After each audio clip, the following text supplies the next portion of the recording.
basses in there.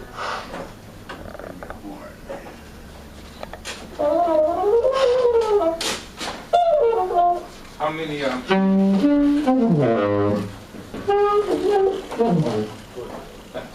how many musicians do we have? You just said. Two set. I want to know what they play too. What do you? Drums. Okay. Bass and guitar. Okay. And Seth is an alto saxophone. But everybody likes music. Some kind, huh? I mean, how many people honestly like jazz? Whoa, I'm impressed. Huh? Try to listen to more. That's good. That's good. So, what I always told you is that you've been dealing with the early history of jazz in this class so far. So you guys all realize that in that early period, it was the MIA, Lil Wayne, Lady Gaga music, right? It was popular dance music. It was a social expression that allowed people to release themselves from the daily labors of life, work, or whatever. And so, if that was the case, it meant that those artists were very relative, very aware of what was going on in the community, and that they were trying to express that life and share with their other members of society a way in which everyone would have a better feeling for whatever they were going through, which is really important, that the music has utility, that it has a function. Now, did you study anything about traditional West African music? Have you talked about that at all? No? Well, we know that people of African descent came from Africa. And so the nuances and the association of how the music is organized has a lot to do with what had happened with music in West Africa predominantly. For example, there's a certain vocalness in jazz that the saxophonists, the trombonists, the basses, the tuba-ists, which the tuba was before the bass as the bass instrument. In jazz, the human voice was very, very important. Now, in traditional West African music, it could be Yoruba, it could be Ashanti, Twi, Ga. These are tribes in the region, Ashanti. I went to the University of Ghana in a city called Legon in Ghana, and I studied Ashanti, Twi, Yoruba tribes there. And was very interesting in terms of a relative perspective of jazz and the vocal tradition and the sense of call and response. In West African music, it's very, very prevalent. Like, for instance, I'm going to say a couple of phrases and then ask you to say the phrases with me. The first phrase is Africa ni ilemi, and basically it's Africa ni ilemi. So just repeat it. Africa ni ilemi. Africa ni ilemi. Africa ni ilemi. Right, but we would enunciate it. Africa ni ilemi.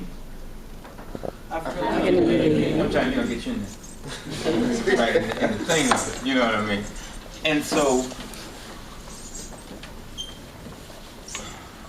this is called the earth drum. I made this particular instrument about 8 years ago, but when I was in school, I had to learn costume, instrument making, philosophy, dance. It was in the early 70s. So we said Africa ni ileni, and what would happen in terms of the syllabic, phonetic, and rhythmic response of the music was associated with the language of the people. So we're saying Africa ni ilemi in the Yoruba language. And so listen to the drum. We said Africa ni ilemi. Africa ni Ilemi. Then we're going to say in Africa ni Ilemi is Africa is my home, or I am from Africa. We're going to say next, Imi Kosho Ire. Imi Kosho Ire. Imi Kosho Ire.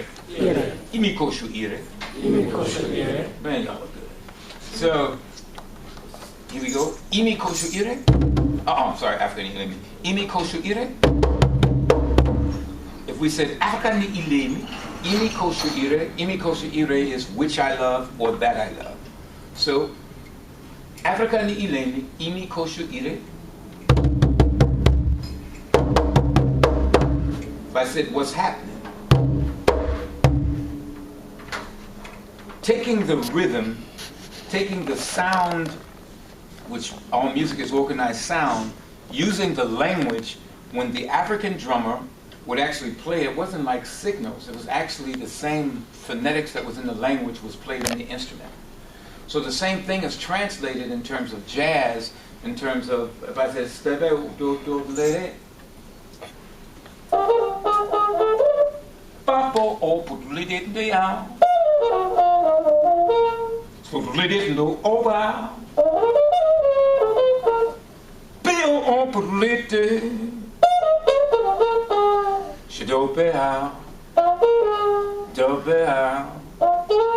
you dig? So that style, that flavor. And when we think about, how many folks know who Buddy Bolden is? Who was Buddy Bolden? Who was it? Well, you got one in the back right here. Yeah. One of the first, considered possibly one of the first jazz players in New Orleans. Exactly. Yep. Before King Oliver, before Louis Armstrong.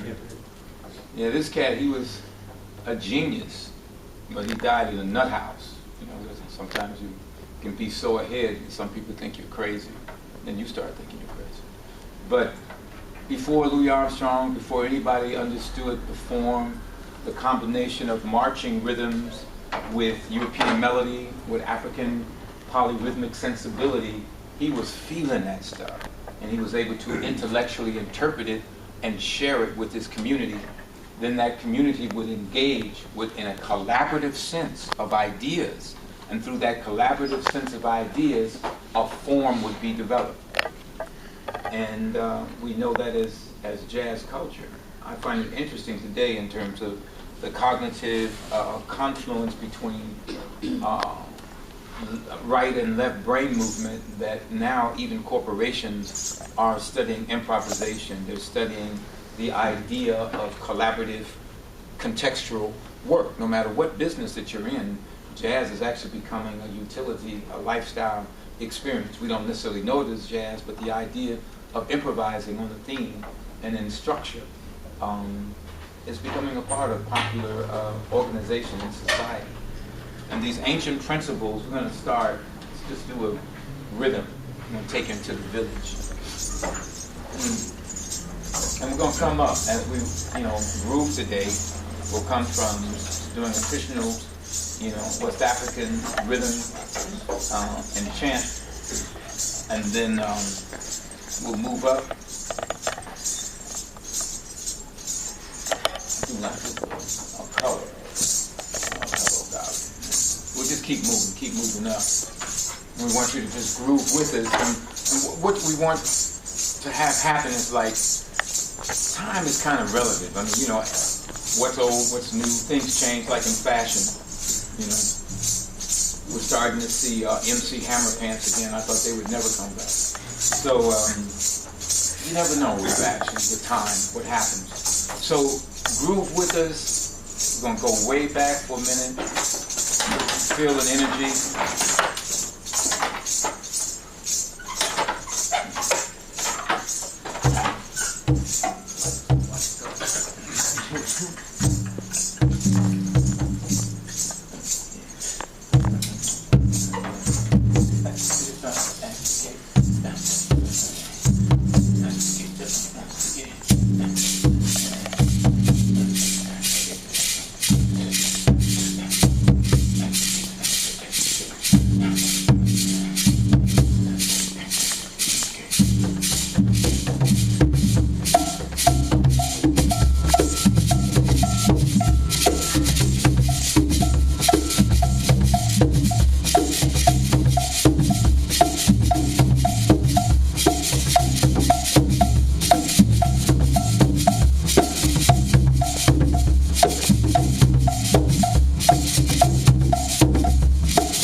called Morun Ibegrun Mali.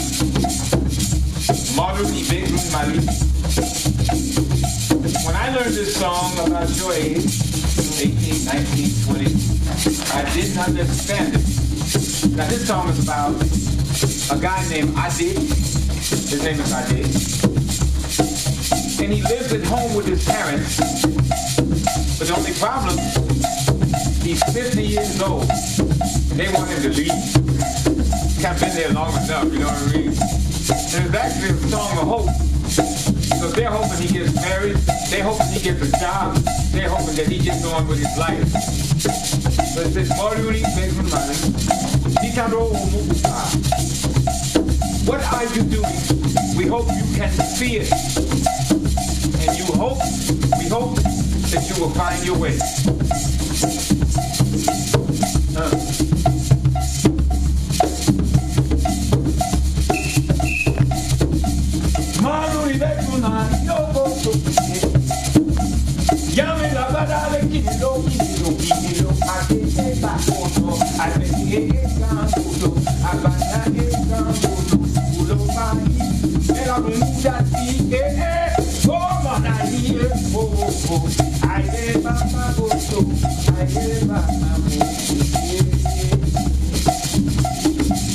So one day,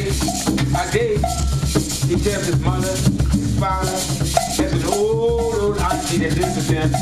He said, I'll be back, I'm going someplace. So he goes to the center on High Street in Accra, in Ghana. He's walking around, unassuming. He sees this beautiful girl, and he instantly falls in love. Looks at her. She acts all cool. And he says, I think I know you. She starts to realize they've had a life before together, and now it returns. He's happy. He goes home. I'm gonna tell you, I found a girl that made me feel so good. I feel so good. They say, great, what's gonna happen? Big things. So a few days, few weeks, few hours, he finally comes home and says, I'm going to have my own place now. Man, the auntie, I told you the boy would finally get them together, really. So the whole village is now happy. Everyone's talking. Ade found his love, auntie's girl. She's a wonderful young lady, and they go on through their life. So everyone in the village says like this, I did, which means yes, it's good. Three, I did. That's it. Keep it right there. Malagu, Igetana, Bono Kasi, Namba Kotoi, Yamilabala, making it up. Bona Yeko,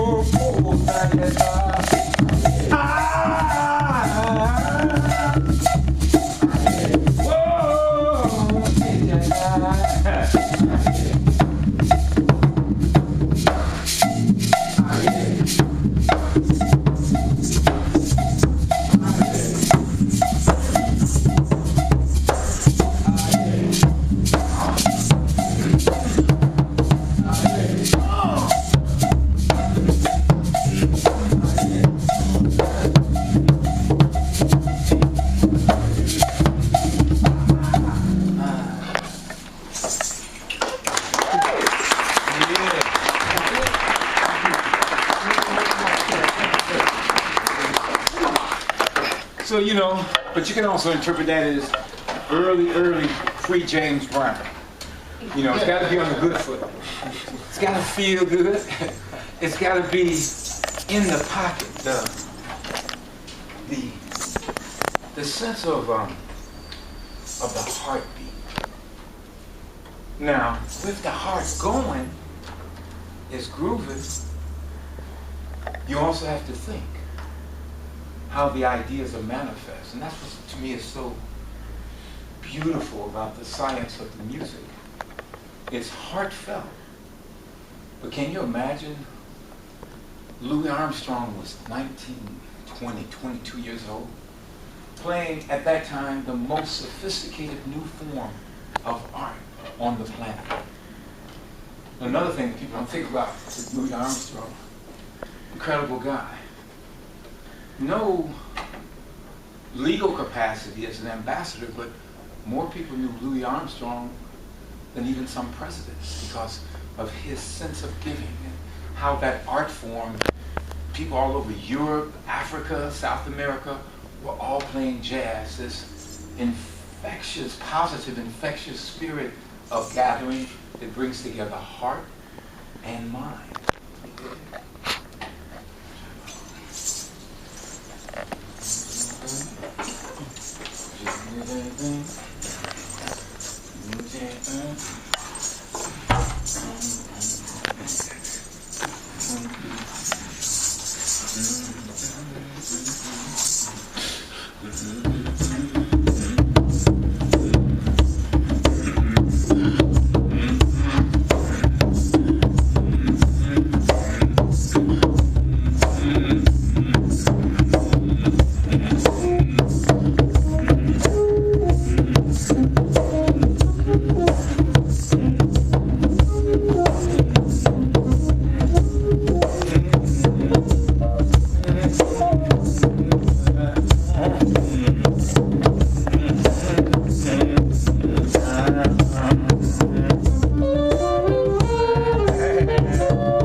So anyway, we were going to go for the Saints kind of marching home because we'll get to Cherokee a little bit later and go to the period. Let me and Corey just do that part for a second because I'm trying to give examples of things. Okay.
just getting there where the idea of the rhythm becomes second nature.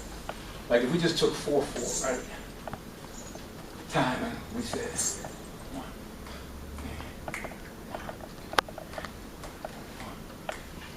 All I want everybody to do is just count to 1. Keep 2, 3, 4 silent in your mind. Here we go. On the count of 4. 1, 2, 3, and 1. 1. Everybody's right there. 1. And the idea is, 1. even though we're individuals, 1. we're all on that same syncopation. 1. And while we have it, 1. this is how the rhythm section keeps it tight. 1. We're all together, right? Everybody feels it. 1. So once we get it right there, 1. we did it. Back on, but we did no. Back to people, back to back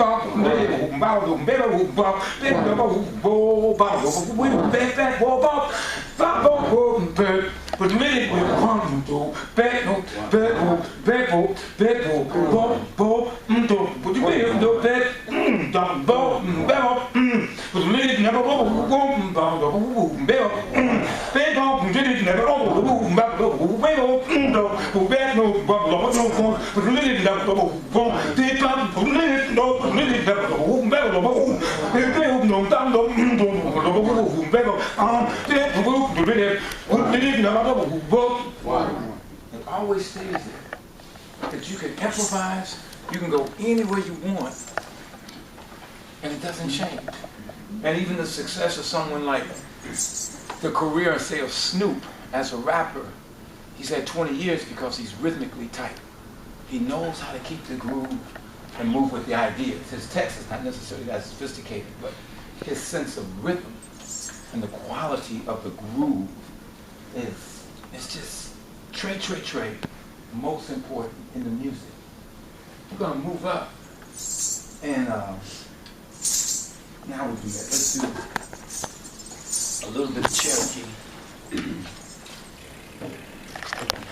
Getting hot. Yeah. You all feeling where we're going? You feel it? Because we want you really to feel it. Because as we look at the ideas and we analyze it, we have to remember that it was about high quality of emotion with intelligence that created the form. And the great players had a tremendous sense of emotional commitment that you could feel from the work.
What you guys learned about Charlie Park or Dizzy Gillespie, Thelonious Monk? Have you checked anything out with that yet? Not yet. Okay. Well, you're going to get to that. After that, you're going to get to you know, stuff with Coltrane and Charles Mingus and his really great compositional period. You're going to hear about Sun Ra. Okay. Well, you know George Clinton and P-Funk. Some of y'all know about that, right? Well, the whole idea of the mythology that George Clinton has, he got it from this guy named Sun Ra. And Sun Ra you can check out on YouTube, and you can see he wore these weird costumes. He felt that he was from another planet and that he was visiting Earth. And when they played jazz, they wore space outfits like Flash Gordon. It was wild. It was like really creative. But they even have a course at MIT on the guy who wrote Star Trek, saying that he got his cosmology actually from Sun Ra. He believed in extraterrestrials. He believed in Egypt being a place where people came from another planet to Earth and entered with sciences and all that. Sun Ra was out there, but a lot of great musicians came out of Sun Ra, so you'll check him out.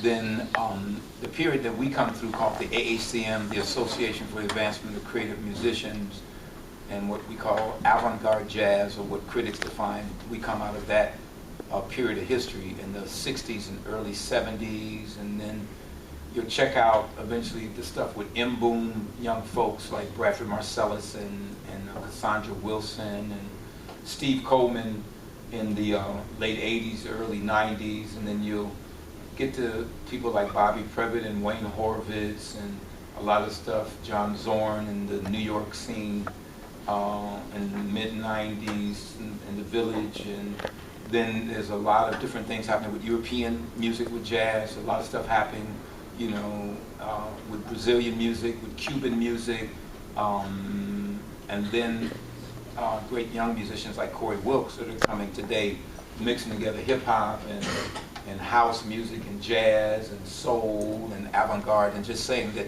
here we are, just like the internet. There's a plethora of information. We have our individual creativity to translate these forms into a new interpretation that has utility to our communities. Does that make any sense? It does? Okay. Why does it make sense?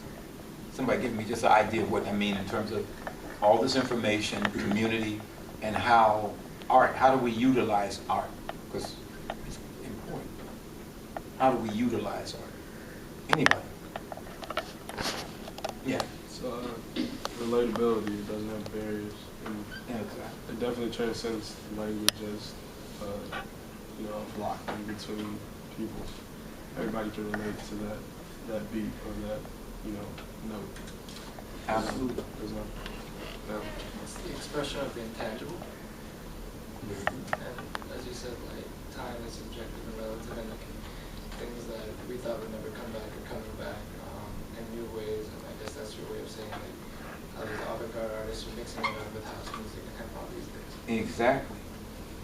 Say like, like learning like the approaches to music like can also be like applied to other parts of your life, like the skills that you learn to like play music, especially like improvisation, can be like applied to just critical thinking in general, like for school. Practice every day.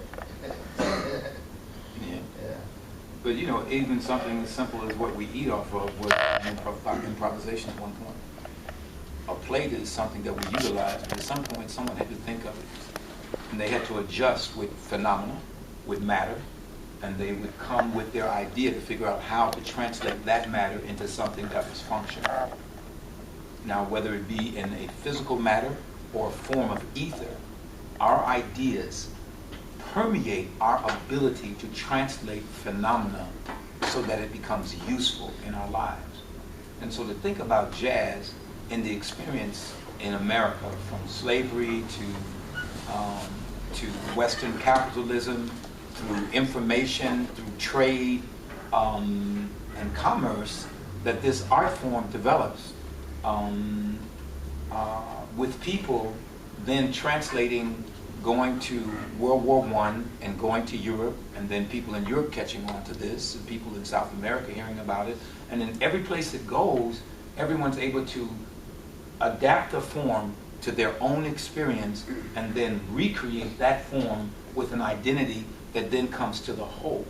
I think that's a much better exchange than war. War is a thought as well.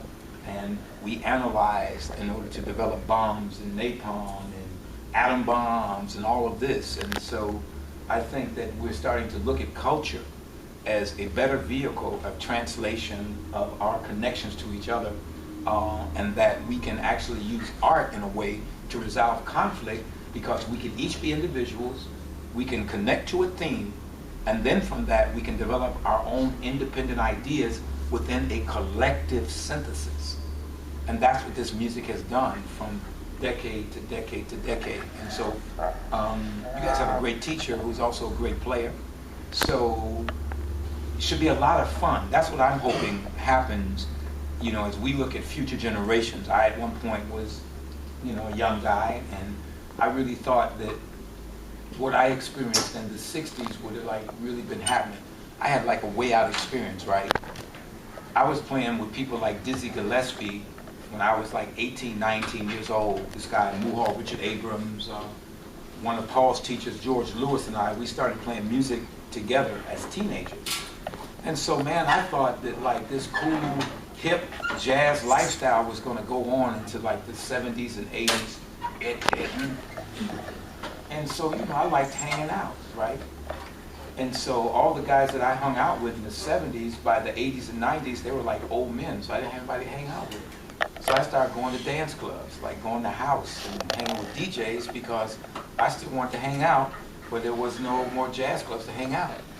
And so I started mixing stuff with DJs and a lot of house people. I did a lot of producing of all the early house records. And, you know, and then, you know, I just started seeing it where we could mix it in any way, and that was the history of jazz. That's what Miles Davis taught us, is that, you know, you don't have any limitations. You keep growing, you keep moving. You know, music of mine that you guys are familiar with, but you don't know it's my music. The arrangements for Lion King, for Broadway, for Disney, those are my arrangements. And movies like Mo Money, for Columbia Pictures, Love Jones, for New Line Cinema, those are my film scores. And I'm also in those movies. So, you know, it's like I took what I've learned in jazz and then translated to other forms of music. Discipline is very important. What's also very important is to be tolerant. That's part of listening. Like if you're like closed and you say, well, I only dig this. Well, you know, that's cool, but like anything that you check out is only going to expand you. It'll never hurt you being exposed to things that give growth and development. You know. Your ideas about growth and development, what do you think?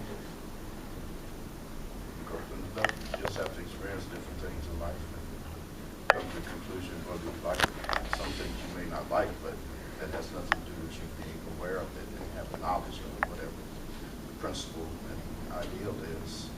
It's really what higher education is supposed to be about, to expose you to things that you don't know about and to get you to think about and actually interact with different concepts and theorems to see whether the theorems are apropos to you, particularly nowadays because, sometimes we get caught up in the single-minded thought. Because although we do have all these areas of information, sometimes the information is directed to one specific train of thought, one specific byline per se. And particularly when we were coming up, it was like the late 60s, early 70s, so we were kind of curious. We looked into different matters and didn't necessarily accept it as what it was. That's how we that's how we began to develop different musical concepts by going and searching out different kind of situations, different forms of music, different kind of aggregation of people and aggregations of knowledge. So you have to really do research into what you want to do. Because particularly in this world, you have to, everything is so star, whatever. Everything is about being a star. You have to make yourself, what's going to make you be outstanding in whatever you do. What are you? Who are you? And that doesn't necessarily mean you have to be a superstar or a millionaire or what have you, but that does mean that you have something that someone else doesn't have to offer. And that's what you really have to think. And all these, and even this music that we're doing today, this is just a means to whatever goals you want to do. Some of you will be musicians, some of you will be whatever. Physicists, scientists, whatever the case lovers. may be. And this is just a means to an end. But you have to decide what the means are and what the ends are. And we're just here to expose you to different means and ends. Corey, what is your take in terms of genres and where culture is musically and how young people see or view? I mean, when I was in college, when I was your age, not too long ago, I hung around. I went to an art school in Boston, went to Berkeley College of Music, and there's many colleges within walking distance. So I hung out with artists, painters, designers, dancers, and and just like you said, the plethora of information is right there, and you just gotta delve into it. Hanging with these different people kind of broaden my scope of what possibilities could be.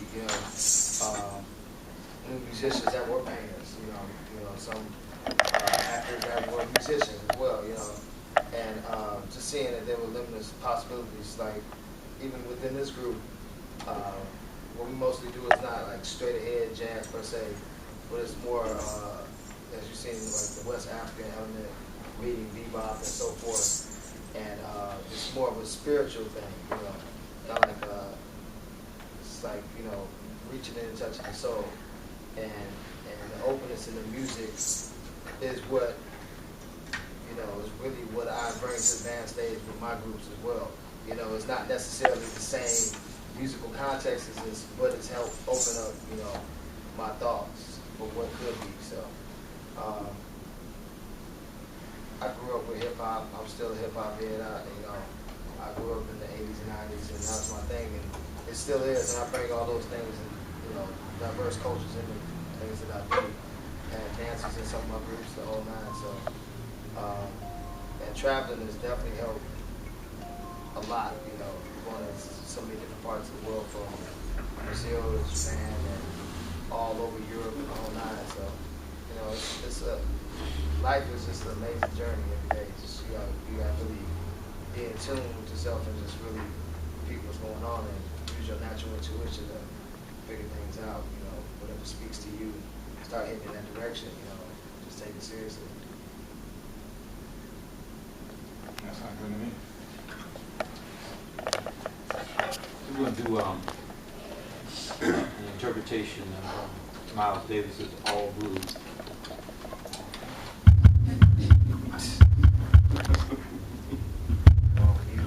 This is called kalimba, which is a West African, South African. The kalimba, African thumb pianos all over Africa.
on your mind. Just ask him whatever. How this group start? I was going to Lake Forest College in Lake Forest, Illinois, and I did an exchange program which ended me up in Ghana, right? So I came back and I told my father, I said, yo, I got this idea, Dad. He said, well, what's that, son? I said, well, I've been studying this West African music. I think I want to put a group together with just two horns and my drum and deal with kind of African concepts mixed with American contemporary style. He said, that sounds good. You'll never make any money. And so that was 1973. And the three original members was a guy named Edward Wilkerson. He's a great composer. He writes for orchestras and all kinds of stuff now. And another guy that was a doctor and a musician named Light Henry Huff, an incredible saxophone player and composer. He's deceased now. And, you know, so first article in New York Times when we played in New York, they said we would never make it. But we headlined Lincoln Center in New York last year. And, you know, we've won awards and all that kind of stuff. In, I guess I think it was 2007, I was Percussionist of the Year in the International Critics Poll, Jazz Poll for Percussion, right? So I got invited to New York to Jazz All-Stars at the Apollo. So we come in, and Wynton Marsalis is backstage, and he says, hey, Kahil. I was like, hey, Wynton. He says, what you doing, Kahil? You trying to get in free? He said, no, man, I'm an all-star this year. I said, oh, boy. So Cosby is on stage. He's the host. Ladies and gentlemen, I'm going to bring out this boy. I think his name is Kahil El'Zabar. Never heard of him. And his group is going to come out here, and we're going to take on a jam for you, right? So he looks backstage to see if I'm ready. I got the drum with the barrel, two horns, right? And Cosby looks and he's behind stage. Where's your band? I said, well, Cos, this is my band. We gotta be getting.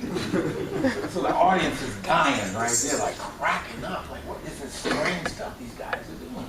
So Cosby says, can I tell you something? I said, what? I'm like ready to play it. You know, it's the Apollo. I'm excited. You know, what? You got a lot of nerve. So we went out, we played, we got a standing ovation. You know, stuff was great.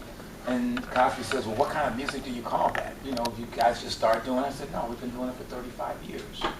But this kind of music you won't hear on pop radio. Once in a while you hear it on college radio, less today than before, but you have to follow your dream. You have to pursue. We figured out with something as unique as this, how to really make basically a considerable living, an above middle class living from following our own originality. It's led me to do work as a composer. I have a PhD in interdisciplinary art as an academic. This drum, this saxophone, this